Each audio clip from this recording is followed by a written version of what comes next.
what can you not build? Like just this dirt and rock. It can't have a skyscraper. No, it could. I mean, so basically before I do anything on this right here as far as a build goes, anything that we build, we will bring an engineer in here. We will have them do a test on the ground to find out what is, is it packed right? Because if they come in here and they drill a hole and the dirt don't come up, it sumps down, it doesn't do what it needs to do, then you can't build on top of it, it just doesn't work.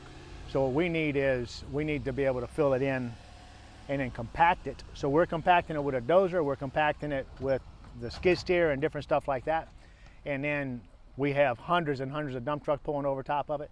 So we won't do anything with this land for a minimum probably of about 3 years. So we'll still give it chances to move, chances to drop if it's going to do it. I don't think it will, because we're not filling it up we're filling it up, but we are packing as we're going.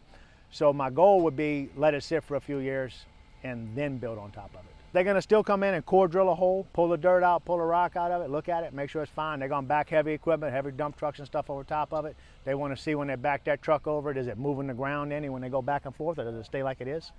They want to know all of that.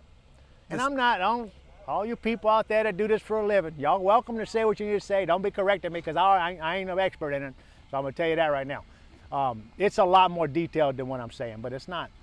I don't need to understand all that. That's not my job. That's the engineer's job. I just need to call the engineer and say, hey, I'm going to build on this piece of land. I'll let you know where the building is. Come in and make sure the soil's where it needs to be. Once he signs off of that, that's what I need.